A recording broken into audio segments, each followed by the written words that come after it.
Yeah, welcome to Scott Douglas's dance party there. Dance party, that's good. Another new intro. Oh, wait a minute. What time is it? Oh, that's not until after dark. So. Okay. This must be the Buzz Week in Review. I'm Scott Douglas and Holliday. This is our fourth one we're doing. It's the fourth. With a fourth different camera. It's like, we keep changing the cameras around. We're trying to perfect it.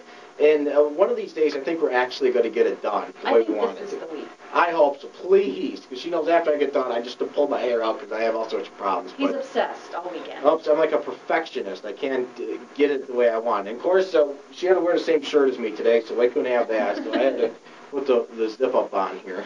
Next week we'll have to coordinate our wardrobes. That's right. We gotta make sure it's not the same thing. We're gonna have to hire a whole wardrobe department, I think. Yeah. To take care of it for us. That's a good idea. Big week in Bradford, weather-wise at least. Flooding all over the place. Flooding was the name of the game, of course. So all that snow that we had. Rain came in this week. Temperatures weren't up. Did they hit the 50s earlier this week? Earlier this week they were in the 50s, and then it got colder, then it got warmer again.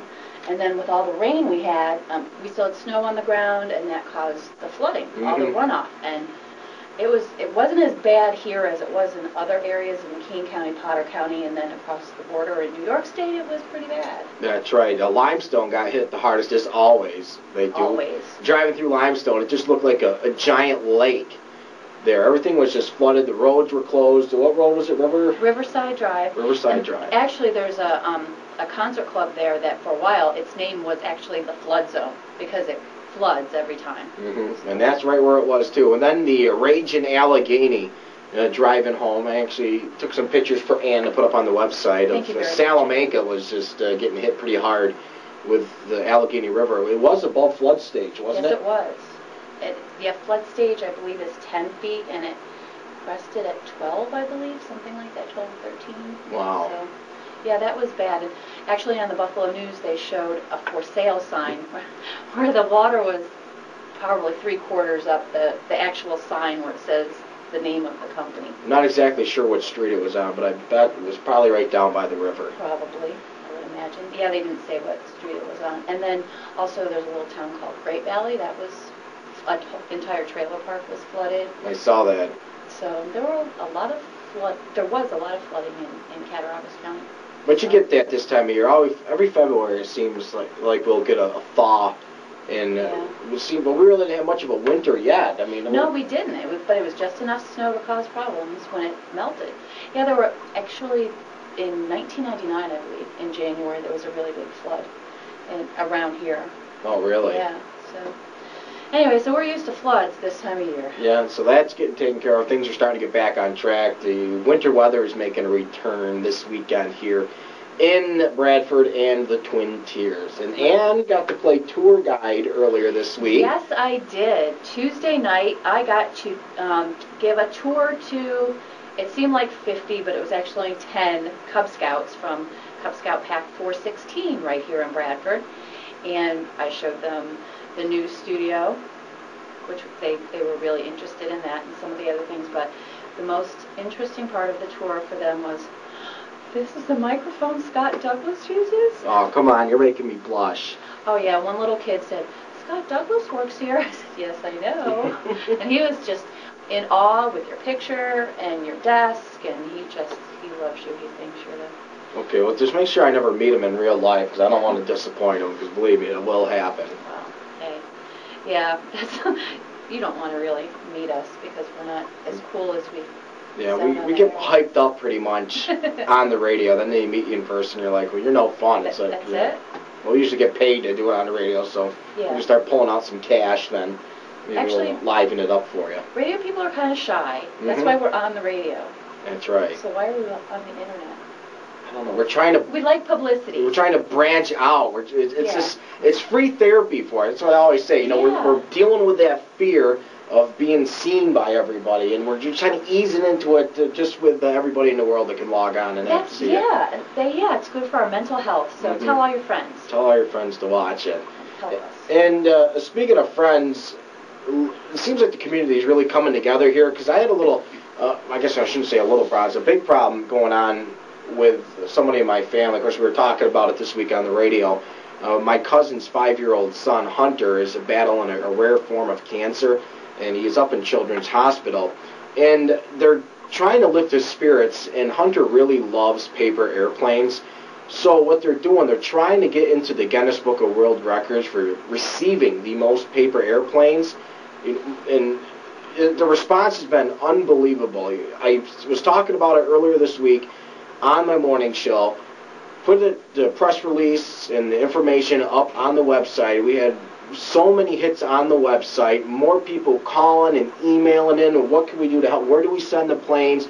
And we had daycares, we had the preschools, elementary schools, 2 girls from Otto Eldred were doing something for their senior project, and they want to do this. That's really cool. Everybody wants to help, and talking to them, they had boxes come in from Hawaii, from the Philippines, I mean, all over the world, going to paper airplanes.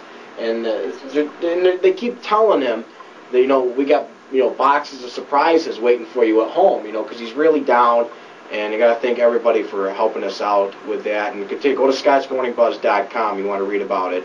And I thought what was really cute, the one thing he said was, I just came in here for a tummy ache and they won't leave me alone. That's right. So you feel horrible.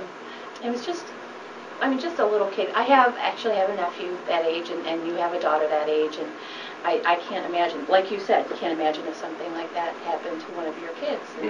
It's just, so anything you could do to raise this little boy's spirits, making a paper airplane. I can't make a paper airplane, but I did go online, and there are tons of sites that teach you how to make paper airplanes. They get very complex, too, so all you engineering students out there, go ahead, and then some of you high schoolers, too, I've heard you're pretty good at rolling papers, so try to do that and see what you can do for them. And as I mentioned, any little bit can help, and just put them in your thoughts and prayers, and hopefully you can kick this thing. Yeah, I mean, it looks pretty good so far, doesn't it? He's a fighter from what I've heard. Yep. So that's good. All right, what about dumb criminals? I know there's got to be dumb criminals out there. Every week we just get flooded with things. So what's the latest this week? Okay, the dumb criminal this week. I'm not going to mention the guy's name because it's just an alleged crime. Yes, from McKean County. What's going on with Pennsylvania? Every week it's something from Pennsylvania, it seems. Now we're getting closer to home to McKean County. McKean County even. It's not Bradford, but I will say it's a borough in McKean County. All right, this guy broke into a trailer house on Saturday.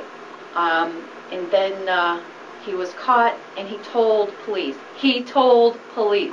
The reason he broke in is that he bought drugs from somebody in the trailer, didn't get his drugs, and didn't get his money. And that's why he broke in, to get his drugs and or his money.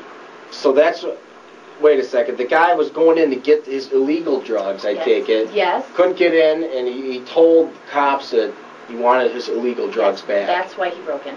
And I imagine he was arrested.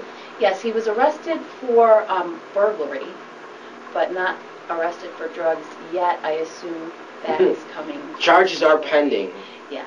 And then, this kicked off because I did a story this week about a guy in California who called the cops when a prostitute stole $80 from him without giving the actual act. So we called police and reported, hey, I just hired this prostitute and she took off of my money without doing anything. Prostitution is not legal in California. I don't get it, but luckily he wasn't arrested. He should have been for stupidity, but he wasn't arrested because it wasn't done in the presence of an officer, I guess. There's some loophole there, so he dodged a bullet. He must have thought he was in Vegas. Must be. Where prostitution's legal. So. Unbelievable. So there you go. There's your dumb criminals for the week. The only dumb criminal I have this week. That's it. It's been a quiet week. All the other dumb criminals were playing in the creek and got washed away, hopefully. Oh, well. So we'll send them south. Get them further south away from me they can get, the better off I think we'll be. Yeah, they wanted to see how high the water was. Well, it doesn't look like it's that high. There they go. Bye. Here's your sign. All right. That's going to do it for another Buzz Week in Review for Anne Holliday. I'm Scott Douglas. We'll talk to you next week. See ya.